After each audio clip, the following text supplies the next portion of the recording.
Hi all welcome back to the book howls. Book ഹൗൾസിൽ ഇന്ന് നമ്മൾ ഡിസ്കസ് ചെയ്യാൻ പോകുന്നത് ദ റൂയിൻഡ് കോട്ടേജ് എന്ന് പറഞ്ഞിട്ടുള്ളൊരു പോമാണ് by the poet William Wordsworth.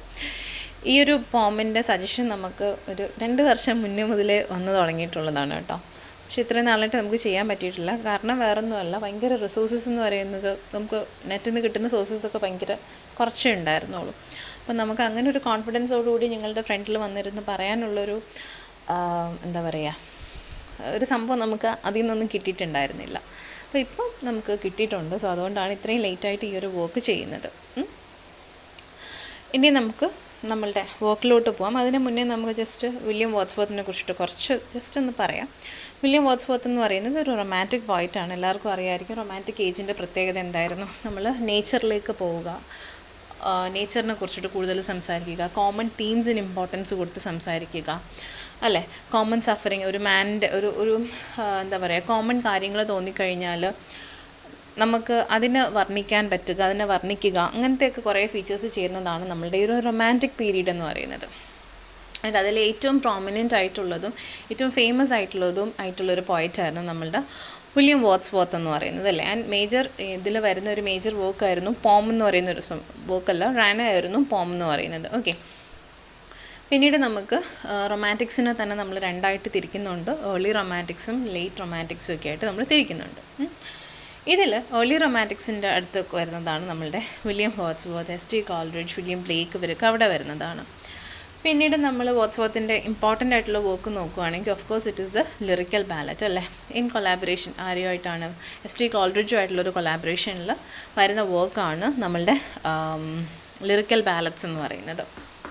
And ഈ ഒരു ലിറിക്കൽ ബാലറ്റ്സ് തന്നെയാണ് ഇതിൻ്റെ ഒരു സ്റ്റാർട്ടിംഗ് ആയിട്ട്, ഏജിൻ്റെ ഒരു സ്റ്റാർട്ടിംഗ് ഒക്കെ ആയിട്ടും കൂടുതലും കണക്കാക്കപ്പെടുന്നത്. ഓക്കെ, പിന്നെ ഇതിൻ്റെ തന്നെ ഇതിൽ വരുന്ന വേറൊരു ഇമ്പോർട്ടൻറ്റ് വർക്കാണ് ഇത് പ്രില്യൂഡ് എന്ന് പറഞ്ഞിട്ടുള്ളൊരു വർക്ക് വരുന്നുണ്ട്. പ്രില്യൂഡ് 1805 പിന്നീട് 1850 വരുന്ന വർക്ക്സാണ് ഈ ഒരു പ്രില്യൂഡ്. ഓക്കെ, ഇതിൻ്റെ ഒരു സബ് ടൈറ്റിൽ എന്ന് പറയുന്നത് ഗ്രോത്ത് ഓഫ് പോയറ്റ്സ് മൈൻഡ് എന്നായിരുന്നു. ഇതിനെ അഡ്രസ്സ് ചെയ്യുന്ന വില്യം വേർഡ്സ്വർത്ത് ഇതിന് കോൾറിഡ്ജിനെ അഡ്രസ്സ് ചെയ്തിട്ടുള്ള വർക്കാണ്. ഓക്കെ, പോംസ് ടു കോൾറിഡ്ജ് എന്നും പറയാറുണ്ട് ഇതിനെ.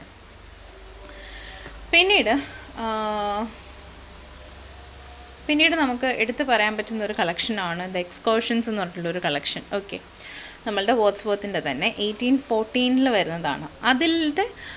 അതിലെ ഒരു പോമാണ് നമ്മളുടെ ഈ ഒരു റൂയിൻഡ് കോട്ടേജ് എന്ന് പറയുന്നത്. ഈ ഒരു പോം നമ്മൾ നോക്കുകയാണെങ്കിൽ it is pretty very much lengthy, നല്ല ലെങ്ത് ഉള്ളൊരു പോമാണ്. പക്ഷേ ഇത് വളരെ ഷോർട്ടായിട്ട് നമ്മൾ നോക്കുകയാണെങ്കിൽ കഥ എന്ന് വെച്ച് കഴിഞ്ഞാൽ ഒരു 2 പേര്, ഒരു നമ്മളുടെ പോയറ്റും പിന്നീട് ഒരു ഓൾഡ് മാനും തമ്മിലുള്ളൊരു കോൺവെർസേഷനാണ്. അദ്ദേഹം ഈ ഒരു പോയറ്റ് ഇങ്ങനെ ഒരു ദിവസം നടക്കുമ്പോൾ ഒരു കുഞ്ഞ് ഔട്ട്ലൈൻ പറഞ്ഞുതരാം. ഓക്കെ, പോയറ്റ് ഇങ്ങനെ ഒരു കൺട്രി സൈഡിൽ കൂടെ നടക്കുമ്പോഴത്തേക്കും he happens to find ruined cottage. Okay, ഒരു നശിച്ചു പോകുന്ന ഒരു കോട്ടേജ് ഇങ്ങനെ കാണുന്നു. അങ്ങനെ അവിടെ വെച്ചിട്ടാണ് ഈ ഒരു ഓൾഡ് മാനെ അദ്ദേഹം കാണുകയും ആ ഓൾഡ് മാന് ആ ഒരു കോട്ടേജിനെ പറ്റിയും അവിടെ ജീവിച്ചിരുന്ന ആളിനെ പറ്റിയിട്ടുള്ള കഥകളൊക്കെ പറയുന്നതാണ് ഈ ഒരു പോം എന്ന് പറയുന്നത്. ഓക്കെ, ഒറിജിനൽ പോം ഞാൻ പറഞ്ഞല്ലോ ഭയങ്കര ലെങ്തിയാണ്. അപ്പോൾ നമുക്ക് സ്റ്റാൻസ വൈസ് അല്ലെങ്കിൽ നമുക്ക് ലൈൻ ബൈ ലൈനായിട്ട് നമുക്ക് സമ്മറി പറയുന്നതെന്ന് വെച്ച് കഴിഞ്ഞാൽ അത് ബുദ്ധിമുട്ടായിരിക്കും, വേറെ ആർക്കുമില്ല, കേൾക്കുന്ന ഞങ്ങൾക്ക് ഭയങ്കര ബുദ്ധിമുട്ടായിരിക്കും. അപ്പോൾ നമുക്ക് ജസ്റ്റ് ഈ ഒരു വലിയൊരു പോത്തിനെ നമുക്ക് ഒരു 5 പാർട്സായിട്ട് നമുക്ക് ഡിവൈഡ് ചെയ്യാം. ഓക്കെ, യഥാർത്ഥത്തിൽ അങ്ങനെ ഡിവിഷനോ കാര്യങ്ങളോ ഒന്നും ഇല്ല, നമുക്ക് പറഞ്ഞു തരാനല്ല, നിങ്ങൾക്ക് കേൾക്കാനുള്ള എളുപ്പത്തിന് നമുക്ക് ജസ്റ്റ് അങ്ങനെ പറഞ്ഞു പോവാം. ഓക്കെ, സോ നമുക്ക് ആദ്യം പാർട്ട് 1 നോക്കാം. പാർട്ട് 1 എന്ന് പറയുന്നത് ഏകദേശം നമ്മൾ സ്റ്റാൻസ വൈസ് എടുക്കുകയാണെങ്കിൽ 1 to 4 വരയ്ക്കും വരുന്ന സ്റ്റാൻസാണ് പാർട്ട് 1 നമ്മൾ ഉൾപ്പെടുത്താൻ ഉദ്ദേശിക്കുന്നത്. ഓക്കെ, സോ നമുക്ക് ജസ്റ്റ് ഒന്ന് സ്റ്റാർട്ടിങ് നോക്കാം. This was summer and the sun had mounted high. Southward the landscape indistinctly glared through a pale steam. But all the northern town in the clearest air ascending showed far off a surface tapped over the shadow flung from the brooding cloud. ഇങ്ങനെയാണ് നമ്മളുടെ പോം start ചെയ്യുന്നത്. Okay, അപ്പോൾ first തന്നെ നമ്മൾ നോക്കുകയാണെങ്കിൽ നമ്മളുടെ scene set ചെയ്യുന്നുണ്ട്.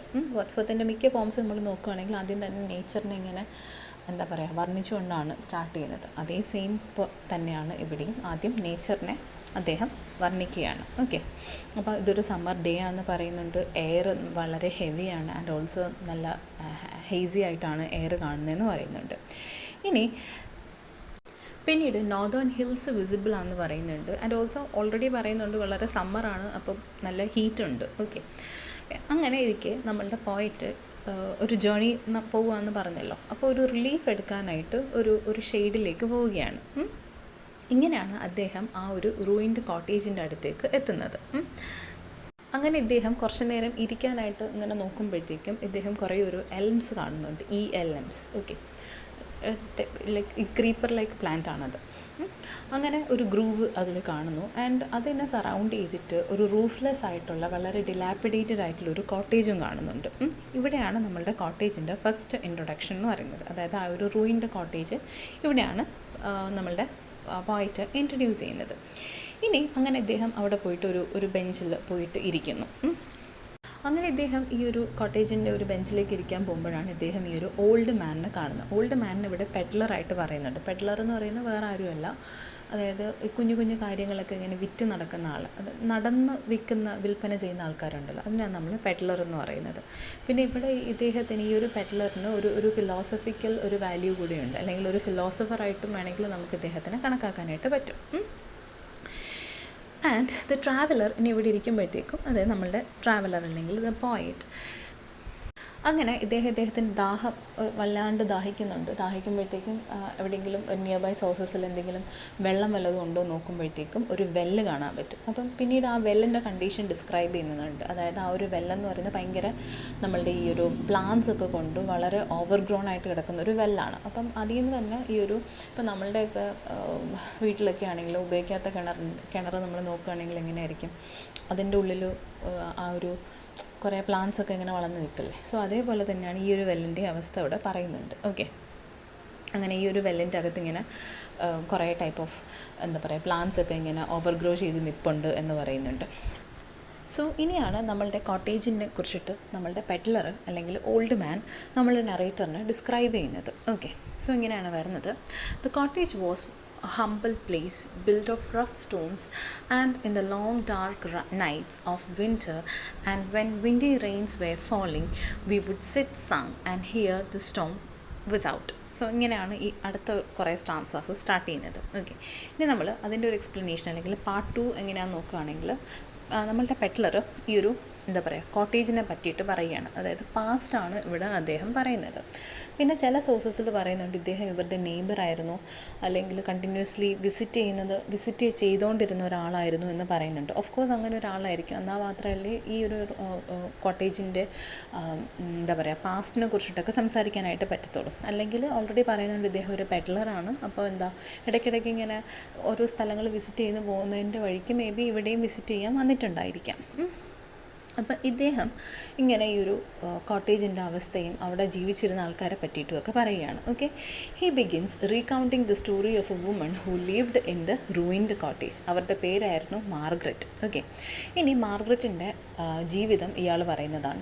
ആക്ച്വലി നമ്മൾ ഈ ഒരു പോം വായിക്കുവാണെങ്കിൽ ഭയങ്കര ടച്ചിങ് ആണ് അവരുടെ ഒരു സ്റ്റോറി. നമ്മൾ സമ്മറി പറയുമ്പം എത്രമാത്രം അത് എഫക്റ്റീവ് ആകും എന്ന് എനിക്കറിയില്ല. എന്തായാലും നമുക്ക് നോക്കാം. ഓക്കെ, അപ്പോൾ ആദ്യം മാർഗരറ്റ് എന്ന് പറയുന്ന ഒരു യങ് വുമനാണ്. She's married to a man, Robert എന്നാണ് അദ്ദേഹത്തിൻ്റെ പേര്. അപ്പോൾ അദ്ദേഹം ഒരു വീവറായിരുന്നു. അപ്പോൾ ഇവരുടെ ഇനിഷ്യൽ ഡേയ്സ് എന്ന് പറയുന്നത് ഭയങ്കര ഹാപ്പി ആയിരുന്നു. ഒരു സ്മോൾ ഫാമിലി അല്ലെങ്കിൽ ഒരു ചെറിയൊരു ഇൻകത്തിൽ നിന്നുള്ള ജീവിതമായിരുന്നെങ്കിൽ പോലും ദേ വെർ വെരി ഹാപ്പി, വളരെ പീസ്ഫുള്ളായിട്ട് ജീവിച്ചുകൊണ്ടിരുന്നതായിരുന്നു. ഓക്കെ, ആൻഡ് ഇവരുടെ ഈ ഒരു കോട്ടേജ് ഉണ്ടാക്കിയിരിക്കുന്നതിനൊക്കെ കുറിച്ച് പറയുന്നുണ്ട്. അതായത് റഫ് സ്റ്റോൺസ് കൊണ്ടൊക്കെ ഉണ്ടാക്കിയിരുന്നതായിരുന്നു. വളരെ സിമ്പിളും and yet it was very modest. ഒരു വാം ഷെൽട്ടറായിരുന്നു. സ്റ്റോമി നൈറ്റ്സിനൊക്കെ എതിരെ നമ്മളുടെ വീട് എന്ന് പറയുന്നത് എന്താ, നമുക്ക് എല്ലാ ടൈപ്പ് ഓഫ് ഇതിൽ നിന്നുള്ളൊരു ഷെൽട്ടറാണ് നമ്മളുടെ വീടല്ലേ. അപ്പോൾ അതേപോലെ തന്നെയാണ് ഇവിടെ പറയുന്നത്. ഒരു വാം ഷെൽട്ടറായിരുന്നു എഗെയിൻസ്റ്റ് സ്റ്റോമി നൈറ്റ്സ് എന്ന് പറയുന്നുണ്ട്. And it was filled with love and containment despite it's poverty. So ഇവർക്ക് ഞാൻ ഓൾറെഡി പറഞ്ഞല്ലോ, ഇദ്ദേഹം ഒരു വീവറായിരുന്നു. വളരെ ഭയങ്കര ലക്ഷറിയസ് ആയിട്ട് ജീവിക്കാനൊന്നും പറ്റിയില്ലെങ്കിലും അവരുടെ ആ ഒരു കുഞ്ഞു ലൈഫിൽ അവർ വളരെയധികം സന്തോഷം കണ്ടെത്തിയിരുന്നു. ഓക്കെ, സോ ഈ ഒരു ഡിസ്ക്രിപ്ഷനിൽ നിന്നൊക്കെ തന്നെ നമുക്ക് വേർഡ്സ്വർത്തിൻ്റെ ആ ഒരു ഇത് നോക്കുകയാണെങ്കിൽ അദ്ദേഹം ഒരു കോമൺ മാനിൻ്റെ ലൈഫിനെ കുറിച്ചിട്ട് വർണ്ണിക്കുന്നതായിട്ടും അതിലെ ജോയ്സിനെ പറ്റിയിട്ട് പറയുന്നതൊക്കെ ആയിട്ട് നമുക്ക് എക്സ്പ്ലെയിൻ ചെയ്തിട്ട് എഴുതാനായിട്ട് പറ്റും. ഓക്കെ, ഇനി നമുക്ക് ആരാണ് മാർഗരറ്റ്, എങ്ങനെയായിരുന്നു എന്നൊക്കെ നോക്കാം. So Margaret is introduced as a gentle affectionate woman and mother. ഇപ്പോൾ 2 പിള്ളേർ ഇവർക്കുണ്ട്, 2 മക്കളുണ്ട്. ഓക്കെ, ഇനി ഇവരുടെ ഹസ്ബൻഡ് എന്ന് പറയുന്ന ഒരു വീവറായിരുന്നു, ഒരു ഹംബിൾ ലേബറിങ് മാൻ ആയിരുന്നു, പേര് റോബർട്ട് എന്നാണ്. ഓക്കെ, ആൻഡ് പെഡ്ലർ ഇവരെ ഓഫൺ വിസിറ്റ് ചെയ്തിരുന്നു എന്ന് പറയുന്നുണ്ട്. And he often enjoyed their simple and fire side conversations ഒക്കെ എൻജോയ് ചെയ്തിട്ടുണ്ടായിരുന്ന ഒരാളായിരുന്നു ഈ പെഡ്ലർ എന്നും പറയുന്നുണ്ട്. നൗ ഇതൊക്കെ ഓർഡിനറി ലൈഫിൽ വളരെ ട്രിവിയൽ ആയിട്ടുള്ള കാര്യങ്ങളെ നമ്മളുടെ പോയറ്റ് വർണ്ണിക്കുന്നതായിട്ട് നമുക്ക് കാണാനായിട്ട് പറ്റും. സോ ഇതിനൊരു പോയറ്റിക് എന്താ പറയുക, ഈ ഒരു സ്റ്റാൻസാസ് അല്ലെങ്കിൽ ഈ ഒരു ലൈൻസിനൊരു പോയറ്റിക് സിഗ്നിഫിക്കൻസ് ഉണ്ട്. നൗ പിന്നീട് ആ ഒരു കോട്ടേജിലുണ്ടായിരുന്ന പ്ലാന്റ്സിനെയൊക്കെ പറ്റിയിട്ട് ഈ ഒരു സ്റ്റാൻസായിൽ അല്ലെങ്കിൽ ഈ ഒരു പാട്ടിൽ പറയുന്നുണ്ട്. അതായത് ഹെർബ്സ്, ഫ്ലവറിങ് പ്ലാന്റ്സ് ഉണ്ടായിരുന്നു, ഹെർബ്സ് ഉണ്ടായിരുന്നു, റോസ്മെറി, തൈം, ലാവൻഡർ, ഇതൊക്കെ ഉണ്ടായിരുന്നു. അതായത് ഡൊമസ്റ്റിക് ലൈഫിനെ ലിങ്ക് ചെയ്തിട്ടുള്ള കുറേ പ്ലാന്റ്സ്. നമുക്കിവിടെ കരിവേപ്പില, മല്ലിയില എന്നൊക്കെ പറയുന്നത് പോലെ അവർക്ക് റോസ്മെറി, തൈം, ലാവൻഡർ ഒക്കെ. ഓക്കെ, ആൻഡ് ക്ലൈംബിങ് റോസസ് ഉണ്ടായിരുന്നു. ആൻഡ് ഇതൊക്കെ ആ ഒരു കോട്ടേജിൽ ബ്യൂട്ടീനെ എൻഹാൻസ് ചെയ്ത് കാണിക്കുന്ന കുറേ സംഭവങ്ങളായിരുന്നു. ഓക്കെ, ആൻഡ് ഇപ്പോഴത്തെ കണ്ടീഷനും നമുക്കായിട്ട് ലിങ്ക് ചെയ്യാനായിട്ടും പറ്റും. അതായത് ഇപ്പോൾ ഇത് ഭയങ്കര ഓവർഗ്രോൺ ആയിരുന്നു, ആകെ കുറേ ക്ലൈംബേഴ്സ് മാത്രമേ ഉള്ളൂ. നേരത്തെ ഈ പറഞ്ഞ പോലെ ഡൊമസ്റ്റിക് ലൈഫിന് അല്ലെങ്കിൽ ഡൊമസ്റ്റിക് ലൈഫിന് വേണ്ടിയിട്ടുണ്ടായിരുന്ന ഹെർബ്സും പ്ലാന്റ്സും ഒക്കെ ഉണ്ടായിരുന്ന ഒരു സ്ഥലമായിരുന്നു എന്ന് പറയുന്നുണ്ട്. ആൻഡ് ഓവറോൾ ഈ ഒരു ഗാർഡൻ നോക്കുകയാണെങ്കിൽ it represents Margaret's nurturing presence. Okay, അവർ എത്രമാത്രം കെയർ ചെയ്ത് കൊണ്ടുപോവാണ് ഈ ഒരു ഗാർഡനൊക്കെ നടത്തിക്കൊണ്ട് പോകുന്നത് എന്ന് നമുക്ക് മനസ്സിലാവും. And her effort to create life and beauty even in a small space. So ഇതൊക്കെയാണ് പാർട്ട് 2 പറയുന്നത്. ഇനി നമുക്ക് പാർട്ട് 3 പോവാം. പാർട്ട് 3 എന്ന് പറയുന്നത് കുറച്ചുകൂടി എലിവേറ്റിംഗ് ആയിട്ടുള്ളതാണ്, അല്ലെങ്കിൽ ഒരു ടുവേർഡ്സ് അവരുടെ ഒരു ടേണിംഗ് പോയിൻ്റ് അല്ലെങ്കിൽ ഒരു ക്ലൈമാക്സിലേക്ക് എത്തുന്ന ഒരു സംഭവമാണ് നമുക്ക് പറയാം പാർട്ട് 3. അപ്പം പാർട്ട് 2 നമ്മൾ എത്രമാത്രം ഭംഗിയായിരുന്നു അവരുടെ ലൈഫ്, എത്രമാത്രം പ്ലസൻ്റ് ആയിരുന്നു, എത്രമാത്രം ഹാപ്പി ആയിരുന്നു എന്നൊക്കെ കണ്ടു. ഇനി പാർട്ട് 3 എന്ന് പറയുന്നത്, ഞാൻ വീണ്ടും പറയുകയാണ്, ഇങ്ങനെ ഒരു ഡിവിഷനൊന്നുമില്ല, നമുക്ക് പെട്ടെന്ന് മനസ്സിലാവാൻ വേണ്ടിയിട്ടാണ് ഇങ്ങനെ പറയുന്നത് കേട്ടോ. സോ ഇനി നമ്മളുടെ ഈ ഒരു മാർഗരറ്റിൻ്റെ ലൈഫിലുണ്ടാവുന്ന ഡിസാസ്റ്റേഴ്സിനെ പറ്റിയിട്ടാണ് സംസാരിക്കുന്നത്, അല്ലെങ്കിൽ മാർഗരറ്റിൻ്റെ സോറോസിനെ പറ്റിയിട്ടാണ് ഇനി സംസാരിക്കാൻ പോകുന്നത്. സോ പെട്ടെന്ന് അവർക്കൊരു പോവേർട്ടി അവരെ ഹിറ്റ് ചെയ്യുകയും ഇദ്ദേഹത്തിന് എന്താ പറയുക, അവരുടെ ക്രോപ്സൊക്കെ നശിക്കുന്നുണ്ട്. ഓക്കെ, ഇവിടെ നമുക്ക് വേണമെങ്കിൽ വേർഡ്സ്വർത്തിൻ്റെ ആ ഒരു അർബൻ ഇൻഫ്ലുവൻസിനെ കുറിച്ചിട്ട് വേണമെങ്കിൽ നമുക്ക് എഴുതാനായിട്ട് പറ്റും. അർബൻ ലൈഫ് ഇൻഫ്ലുവൻസ്ഡ് ആയതുകൊണ്ട് ഇദ്ദേഹത്തിൻ്റെ ജോലിയിൽ നിന്നൊക്കെ വിട്ട് വേറെ സിറ്റിയിലേക്കൊക്കെ പോകേണ്ടി വരുന്നുണ്ട്. വാറനാണ് ഇദ്ദേഹം പോകുന്നത്. അപ്പം അതൊക്കെ വേണമെങ്കിൽ നമുക്ക് എഴുതാനായിട്ട് പറ്റും. So but poverty brought trouble and she pined and he her helpmate not long after died. No he was not dead but gone. ഇങ്ങനെയാണ് ഈ ഒരു സ്റ്റാർട്ട് ചെയ്യുന്നത്. The sun shines on him now somewhere afar, in some strange land perhaps he went away to seek for work, and still his voice, she thought, might yet be heard returning over the hills. So നമ്മളുടെ ആരുടെ റോബോട്ടിൻ്റെ ഡിപ്പാർച്ചറിനെ കുറിച്ചിട്ടാണ് പറയുന്നത്.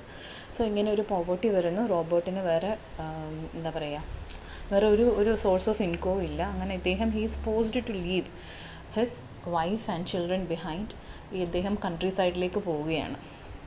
എന്നിട്ടും അവിടെ ഒരു നേച്ചറിൻ്റെ presence പറയുന്നുണ്ട്. Even ആ കൺട്രി സൈഡിലും സൺ ഷൈൻ ചെയ്യുന്നുണ്ട്, അവിടെയും എന്താ പറയുക, നേച്ചർ വളരെ എവിഡൻ്റായിട്ട് നിൽക്കുന്നുണ്ട്. പക്ഷേ എന്താണ് ഇല്ലാത്തത്, ഇവൾക്ക് കൂട്ടം അല്ലെങ്കിൽ മാർഗരറ്റിന് കൂട്ടായിട്ട് റോബോട്ടില്ല.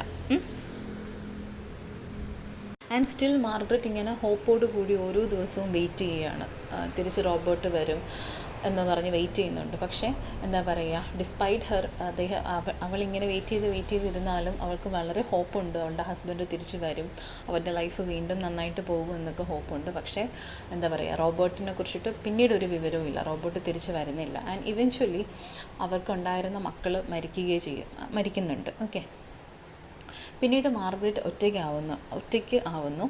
പിന്നീട് എന്ത് പറ്റുന്നു, പിന്നീട് വീണ്ടും ആ ഒരു മാർഗരറ്റിൻ്റെ ലൈഫിലുണ്ടാകുന്ന ആ ഒരു എന്താ പറയുക,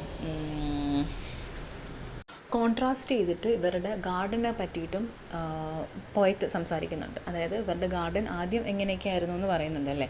വളരെ വെൽ മെയിൻറ്റെയിൻഡ് ആയിരുന്നു, ഡൊമസ്റ്റിക് ഹെർബ്സും കാര്യങ്ങളൊക്കെ ഉണ്ടായിരുന്ന ഗാർഡൻ പിന്നീട് വളരെ വൈൽഡ് ആവുകയും ആ പാത്ത് ഒക്കെ ഗ്രീൻ ആവുകയും വീഡ്സും ക്രീപ്പേഴ്സും ഒക്കെ അതിൻ്റെ ഒരു റൂഫ്, നമ്മുടെ കോട്ടേജിൻ്റെയൊക്കെ റൂഫ് ഡിസ്ട്രോയ് ചെയ്യുന്നതെന്നൊക്കെ പറയുന്നുണ്ട്. സോ ഈ ഒരു കോട്ടേജിൻ്റെ എന്താ പറയുക, ഒരു ഡിലാപ്പിഡേറ്റഡ് കണ്ടീഷനിലേക്ക് മൂവ് ചെയ്യുന്ന കോട്ടേജും ഇറ്റ് ഈസ് എന്താ പറയുക, നമ്മളുടെ മാർഗരറ്റിൻ്റെ ലൈഫുമായിട്ട് ഒരു കോൺട്രാസ്റ്റ് ഇവിടെ കൊണ്ടുവരുന്നുണ്ട്. ഓക്കെ, പിന്നീട് നമ്മളുടെ ഓൾഡ് മാൻ ഈ ഒരു വഴി കൂടെ പോകുമ്പോഴത്തേക്കും മാർഗരറ്റ്, നേരത്തെ വളരെ ഹാപ്പി ആയിട്ടുണ്ടായിരുന്ന മാർഗരറ്റ് ഇപ്പോൾ വളരെ പെയിലാണ്, and she is more worn and she is no more full of care എന്നൊക്കെ പറയുന്നുണ്ട്.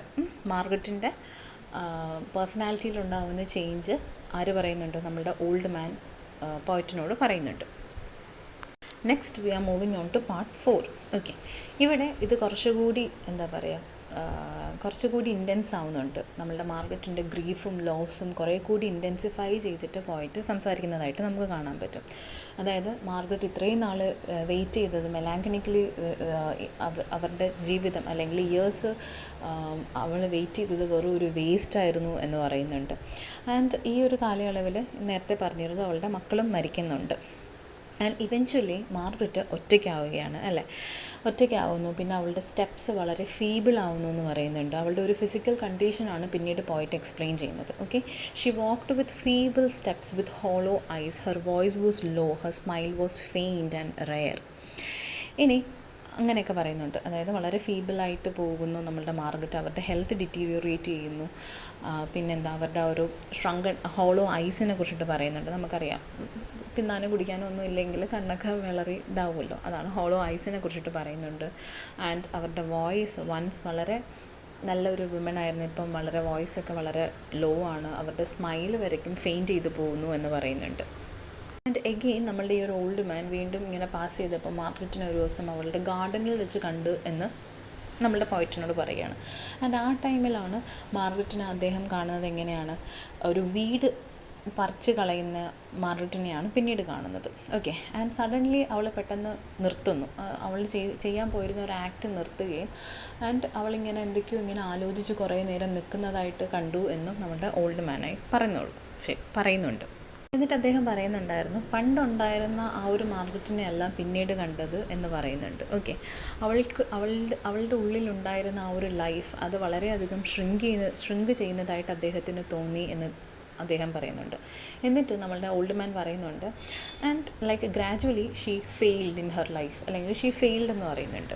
Now moving on to the final part. Final പാർട്ടിലാണ് നമ്മൾ മാർഗരറ്റിൻ്റെ ഡെത്തിനെ കുറിച്ചിട്ട് പറയുന്നത്. ആൻഡ് ഓൾസോ ഇവിടെ ഈ ഒരു പാർട്ടിൽ നമുക്കൊരു നേച്ചറിൻ്റെ അല്ലെങ്കിൽ ഇദ്ദേഹത്തിൻ്റെ പെഡ്ലറിൻ്റെ ഒരു റിഫ്ലക്ഷൻ അല്ലെങ്കിൽ ഒരു ഫിലോസഫി ഓൾസോ നമുക്ക് ഈ ഒരു ഫൈനൽ പാർട്ടിൽ കാണാൻ പറ്റും.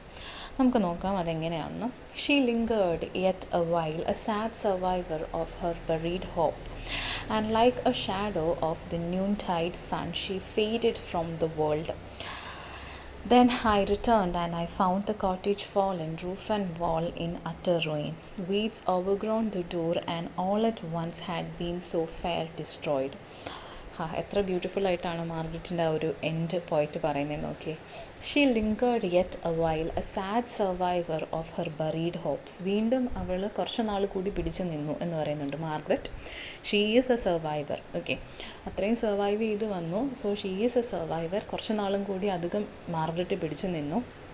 ആൻഡ് ഫൈനലി ഒരു നൂൺ ടൈഡ് ആയിട്ടുള്ളൊരു സണ്ണിൽ she faded from the world. അങ്ങനെയുള്ളൊരു ദിവസം അവൾ മരിച്ചു പോയി എന്ന് പറയുന്നുണ്ട്. ഓക്കെ, ഇനി വീണ്ടും നമ്മളുടെ ഓൾഡ് മാൻ തിരിച്ചു വന്നപ്പോഴത്തേക്കും ഇദ്ദേഹം പിന്നീട് കാണുന്നത് എന്താണ്, കോട്ടേജിൻ്റെ ഒരു ഫോളൻ ആയിട്ടുള്ള ഒരവസ്ഥ. കോട്ടേജ് ആകെപ്പാട് തകർന്നടിഞ്ഞിട്ടുണ്ട്, അതിൻ്റെ റൂഫും വോളും എല്ലാം പോയിട്ടുണ്ട്. ഇനി വീഡ്സൊക്കെ അതിൻ്റെ ആ ഒരു ഡോറിലേക്ക് പിടിച്ച് കയറുന്നുണ്ട്.